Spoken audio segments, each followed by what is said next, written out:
Earlier this afternoon, Donald Trump was arraigned on a New York Supreme Court indictment returned by a Manhattan grand jury on 34 felony counts of falsifying business records in the first degree.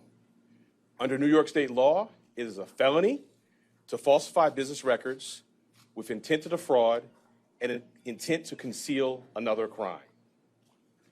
That is exactly what this case is about. 34 false statements made to cover up other crimes.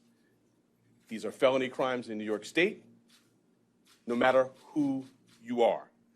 We cannot and will not normalize serious criminal conduct.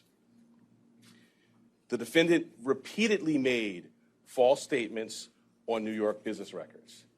He also caused others to make false statements. The defendant claimed that he was paying Michael Cohen for legal services performed in 2017. This simply was not true. And it was a false statement that the defendant made month after month in 2017. April, May, June, and so on through the rest of the year.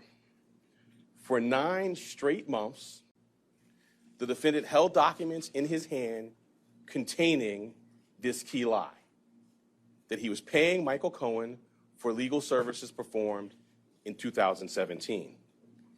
And he personally signed checks for payments to Michael Cohen for each of these 9 months. In total, the grand jury found there were 34 documents with this critical false statement. Why did Donald Trump repeatedly make these false statements? The evidence will show that he did so to cover up crimes relating to the 2016 election. Donald Trump, executives at the publishing company American Media Incorporated, Mr. Cohen, and others agreed in 2015 to a catch and kill scheme. That is, a scheme to buy and suppress negative information to help Mr. Trump's chance of winning the election.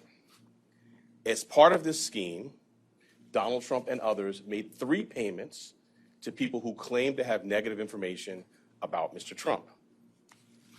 To make these payments, they set up shell companies, and they made yet more false statements, including, for example, in AMI, American Media Incorporated's business records. One of the 3 people that they paid to keep quiet was a woman named Stormy Daniels. Less than 2 weeks before the presidential election, Michael Cohen wired $130,000 to Stormy Daniels' lawyer. That payment was to hide damaging information from the voting public. The participant scheme was illegal. The scheme violated New York election law, which makes it a crime to conspire to promote a candidacy by unlawful means. The $130,000 wire payment exceeded the federal campaign contribution cap, and the false statements in AMI's books violated New York law. That is why Mr. Trump made false statements about his payments to Mr. Cohen. He could not simply say that the payments were a reimbursement for Mr. Cohen's payments to Stormy Daniels. To do so, to make that true statement, would have been to admit a crime. So instead, Mr. Trump said that he was paying Mr. Cohen for fictitious legal services in 2017 to cover up actual crime committed the prior year. And in order to get Michael Cohen his money back, they planned one last false statement. In order to complete the scheme, they planned to mischaracterize the repayments to Mr. Cohen as income to the New York State tax authorities. The conduct I just described, and that which was charged by the grand jury, is felony criminal conduct in New York State. True and accurate business records are important everywhere, to be sure. They are all the more important in Manhattan, the financial center of the world.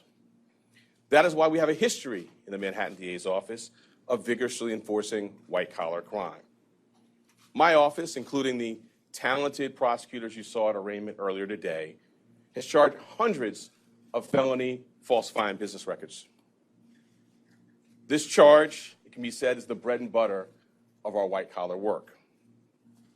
And fraud presents itself in all different forms here in Manhattan. We have charged falsifying business records for those who violated federal bank secrecy laws. We have charged falsifying business records for those who were seeking to cover up sex crimes. And we have brought this charge for those who committed tax violations. At its core, this case today is one with allegations like so many of our white-collar cases. Allegations that someone lied again and again to protect their interests and evade the laws to which we are all held accountable. As this office has done time and time again, we today uphold our solemn responsibility to ensure that everyone stands equal before the law. No amount of money and no amount of power changes that enduring American principle.